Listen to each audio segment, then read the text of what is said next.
Hallo Nina, ich bin Renato Kaiser. Ich mache Poetry Slam, Spoken Word, Kabarett, Comedy, alles ein bisschen in die Richtung. Bis jetzt habe ich immer mit Auftrittgeld verdient, weil eben gerade im Spoken Word oder so, das ist sozusagen ein Live-Erlebnis. Also es gibt Spoken Word Künstler oder auch Kabarettisten und Slam-Poeten, die Bücher geschrieben haben, die haben auch Bücher geschrieben, aber mit dem verdient man nicht jetzt das Geld. Was jetzt noch dazu kommt, ist, also ich mache so Internetvideos, das mache ich schon länger und jetzt seit etwa 2 Monaten bin ich bei Watson und das ist jetzt sozusagen wie eine feste Videokolumne und das gibt dann auch ein bisschen Cashflow.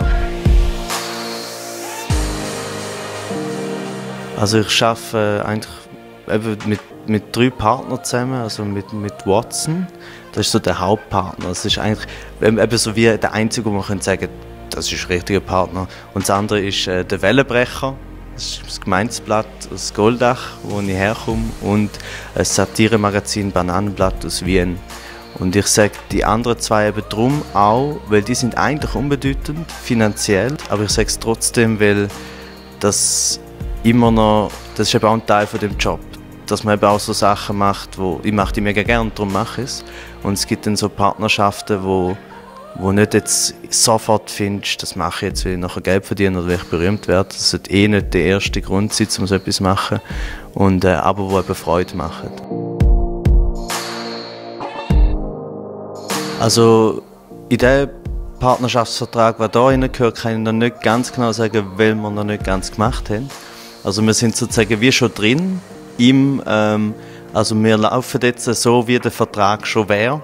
Und der ist jetzt gerade noch am Machen und wir sind sozusagen, ist noch nicht unterschrieben. Also was sicher drin ist, ist klar, dass alle 2 Wochen ein Video muss kommen von mir. Es wird wahrscheinlich auch dort drin stehen, eben, dass sozusagen wir das in Zusammenarbeit machen, auch im Absprache, also dass sozusagen nicht einfach ich mache, was ich will, oder sie mir dürfen sagen, was ich muss machen.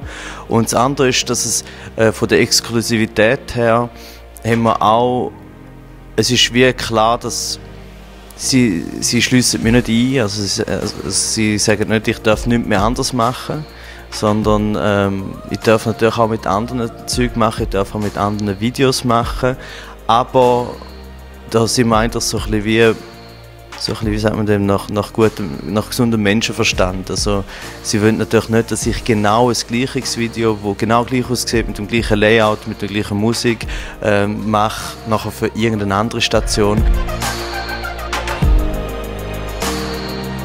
Ich habe bis jetzt noch keine eigene GmbH gegründet, weil ich keine Ahnung habe. Es ist einerseits, zum eine Ahnung zu bekommen, muss man für das Zeit investieren. Und wenn man eben so gerade von etwas Kreativem lebt oder von seiner Kunst, dann investiert man ja viel lieber in selbst, weil es erstens mal mehr Spass macht und zweitens, wenn man findet, ja, ich muss ja selbst machen. Also man investiert selber selten, so habe ich es zumindest erlebt, bei mir und bei anderen, man investiert nicht so viel in die Karriereplanung oder in so rechtliche Sachen oder Institutionalisierung von sich selber.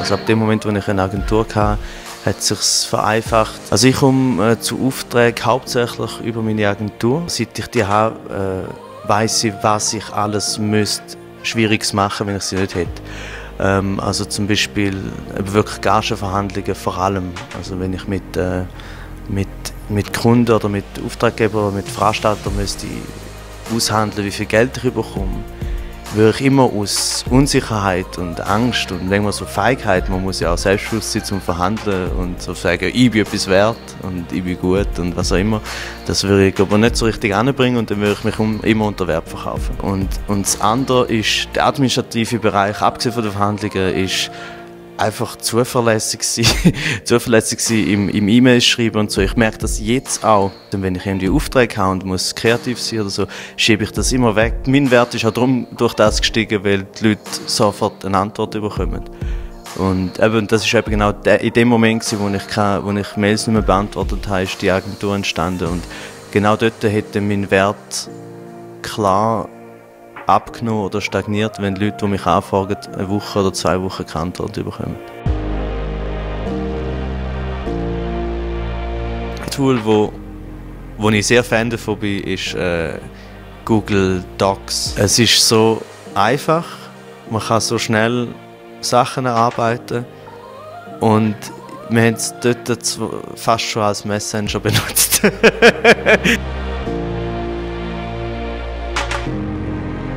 Ich gebe einen sehr einfachen Tipp, dass man muss einfach vor allem bei sich selber bleiben und das machen, was einem Spass macht. Und nicht einfach nur «Judi hui, ich mache jetzt, was mir Spass macht und es wird dann schon klappen».